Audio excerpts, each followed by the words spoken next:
Sa ibang balita, ipinasilip po sa media ng partner ni Pangulong Duterte na si Hanilet Avancenia ang opisyal na tahanan ng presidente.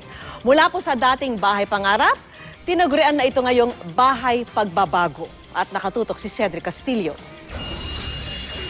Pasado alas 12 kagabi, itinur kami ng common law wife ni Pangulong Duterte na si Hanilet Avancena sa loob ng bahay pagbabago, ang official residence ng Pangulo. Bumungad sa amin ang mataas na kisame. May mangilan-ngilan ding muebles sa malawak na floor area. Wala raw balak si Hanilet na dagdagan pa ang laman ng bahay. Ay hindi, kasi hindi naman amin ito. So wala kayong Tsaka pag nag-decorate ka dyan, nag-ano ka ng pera ng Ang mahabang mesa malapit sa main entrance. Nagsisilbing conference table daw ng Pangulo tuwing may ka-meeting siya. Ang pampatanggal daw ng pagod ni Digong, makipagkwentuhan. Hayaan mo lang siya magsalita. May guest siyang kakwentuhan. Distress niya sa kanya. So kaya last week, may siya, kausap siya. Yung mga ka-dealer siya na... Hanggang ngayon, hindi pa rin daw makasanayan ni Hanilet ang presidential residence. Si Kitty hindi pa nakapunta dito.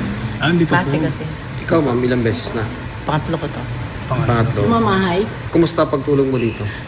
First 2 nights ko last week, hindi ka makatulog. Gayon din ang mga nakapalibot at laging nakabuntot na mga miyembro ng PSG. Tinakasan namin ng 2 beses yun. Ha? PSG. Ano yung ginawa niyo? Nagdadrive ako. Nagdrive kami ni Kitty. Hindi nga kami sanay sa Davao. Nakahawi, nakaganon. Kaya sa taga Davao. Nagpapaalam na si Hanilet matapos itour ang mga miyembro ng media. Nang biglang dumating si Pangulong Duterte, nagyaya ito pabalik sa bahay pagbabago para ipakita raw sa amin ang master's bedroom, pero nakiusap siyang huwag na itong kuna ng kamera. Hindi na nagpaunlak ng formal na panayam si Duterte, pero saglit siyang nakipagbiruan sa mga miyembro ng media. Talaga? Yeah. Basang-basa mo ako, ha? Yes. Ano, veterano ka talaga sa intriga, oh. Cedric Castillo, nakatutok, 24 oras.